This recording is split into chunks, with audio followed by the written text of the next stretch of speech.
ओम श्री गणेशाय नमः। मित्रों, आज इस वीडियो के माध्यम से हम बात करेंगे श्री रामचरितमानस बाल कांड से ये प्रसंग लिया है मित्रों। और इस कांड से हम भाग 71 आप लोगों से साझा कर चुके हैं और आज भाग 72 साझा करेंगे। तो पिछले वीडियो में अपनी कथा जहाँ पे समाप्त की थी उसी के आगे की कथा हम शुरू करते हैं बिना देरी के। करत बत कही अनुजसन मनसिय रूप लोभान, मुख सरोज मकरंद छवि करई मधुप इव पान। यो श्री राम जी छोटे भाई से बातें कर रहे हैं, पर मन सीता जी के रूप में लुभाया हुआ उनके मुख रूपी कमल के छवि रूप मकरंद रस को भौरे की तरह पी रहा है। सीता जी चकित होकर चारों ओर देख रही हैं। मन इस बात की चिंता कर रहा है कि राजकुमार कहाँ चले गए। बाल मृग नयनी मृग के छौने सी आंखें आँख वाली सीता जी जहाँ दृष्टि डालती हैं वहाँ मानो श्वेत कमलों की कतार बरस जाती है। तब सखियों ने लता की ओट में सुंदर श्याम और गौर कुमारों को दिखलाया। उनके रूप को देखकर नेत्र ललचा उठे, वे ऐसे प्रसन्न हुए मानो उन्होंने अपना खजाना पहचान लिया। श्री रघुनाथ जी की छवि देखकर नेत्र थकित निश्चल हो गए। पलकों ने भी गिरना छोड़ दिया। अधिक स्नेह के कारण शरीर बिहल बेकाबू हो गया, मानो शरद ऋतु के चंद्रमा को चकोरी बेसुध हुई देख रही। नेत्रों के रास्ते श्री राम जी को हृदय में लगाकर चतुर शिरोमणि जानकी जी ने पलकों के किवाड़ लगा दिए, अर्थात नेत्र मूंद कर उनका ध्यान करने लगी।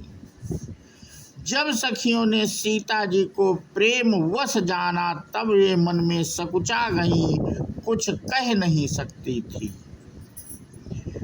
लता भवन ते प्रकट भे तेहि अवसर दो भाई, निकसे जनु जुग विमल विधु जलद पटल बिल गाय। उसी समय दोनों भाई लता मंडप कुंज में से प्रकट हुए। मानो दो निर्मल चंद्रमा बादलों के पर्दे को हटाकर निकले। दोनों सुंदर भाई शोभा की सीमा हैं। उनके शरीर की आभा नीले और पीले कमल की सी है। सिर पर सुंदर मोर पंख सुशोभित हैं। उनके बीच बीच में फूलों की कलियों के गुच्छे लगे। माथे पर तिलक और पसीने की बूंदें शोभायमान हैं। कानों में कुंडल भूषणों की छवि छाई है। टेढ़ी भौहें और घुंघराले बाल हैं। नए लाल कमल के समान रत्नारे लाल नेत्र।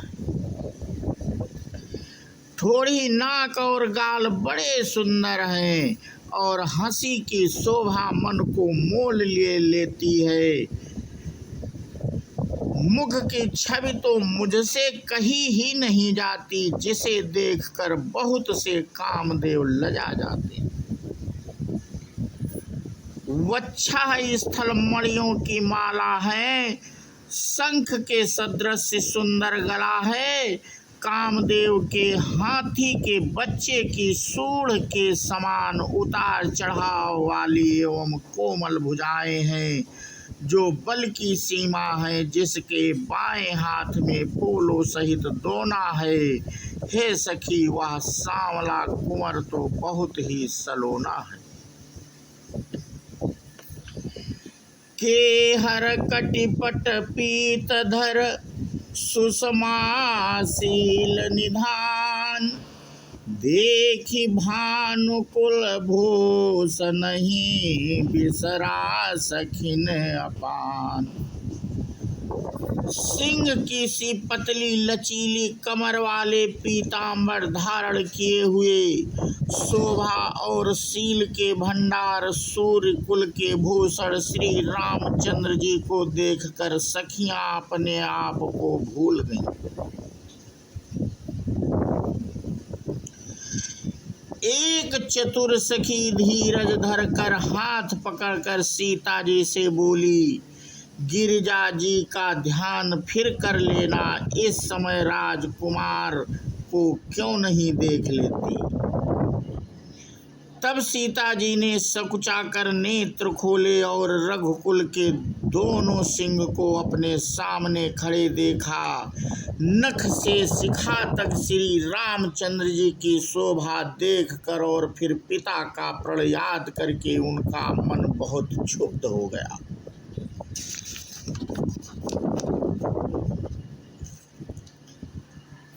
जब सखियों ने सीता जी को परवश प्रेम के बस देखा, तब भयभीत होकर कहने लगी, बड़ी देर हो गई, अब चलना चाहिए, कल इसी समय फिर आएंगी। ऐसा कहकर एक सखी मन में हंसी।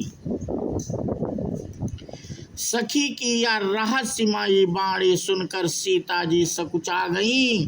देर हो गई जान उन्हें माता का भय लगा। बहुत धीरज धरकर वे श्री रामचंद्र जी को हृदय में ले आईं और उनका ध्यान करती हुई अपने को पिता के अधीन जानकर लौट चली।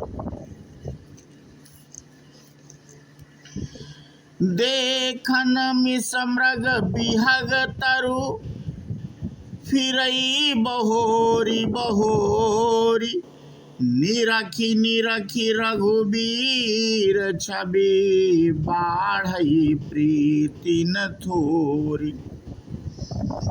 मृग पक्षी और वृक्षों को देखने के बहाने सीता जी बार बार घूम जाती हैं और श्री रामचंद्र जी की छवि देख देख कर उनका प्रेम कम नहीं बढ़ रहा है, अर्थात बहुत ही बढ़ता जाता है। शिव जी के धनुष को कठोर जानकर वे विषुरति मन में विलाप करती हुई हृदय में श्री राम जी की सांवली मूर्ति को रखकर चली। शिव जी के धनुष की कठोरता का स्मरण आने से उन्हें चिंता होती थी कि ये सुकुमार रघुनाथ जी उसे कैसे तोड़ेंगे। पिता के प्रण की स्मृति से उनके हृदय में क्षोभ था ही, इसलिए मन में विलाप करने लगी। प्रेमवश ऐश्वर्य की विस्मृति हो जाने से ही ऐसा हुआ। फिर भगवान के बल का स्मरण आते ही वे हर्षित हो गईं और सांवली छवि को हृदय में धारण करके चलीं। प्रभु श्री राम जी ने जब सुख, स्नेह, शोभा और गुणों की खान श्री जानकी जी को जाती हुई जाना, तब परम प्रेम की कोमल स्याही बनाकर उनके स्वरूप को अपने सुंदर चित्त रूपी भित्ति पर चित्रित कर लिया। सीता जी पुनः भवानी जी के मंदिर में गईं और उनके चरणों की वंदना करके हाथ जोड़कर बोली, हे श्रेष्ठ पर्वतों के राजा हिमांचल की पुत्री पार्वती, आपकी जय हो, जय हो। हे महादेव जी के मुख रूपी चंद्रमा की ओर टकटकी लगाकर देखने वाली चकोरी, आपकी जय हो।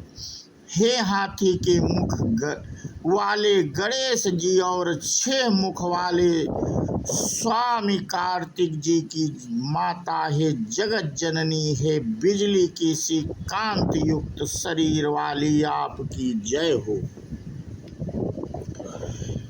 आपका ना अनादि है, ना मध्य है और ना अंत है। आपके असीम प्रभाव को वेद भी नहीं जानते। आप संसार को उत्पन्न, पालन और नाश करने वाली हैं, विश्व को मोहित करने वाली और स्वतंत्र रूप से विहार करने वाली हैं।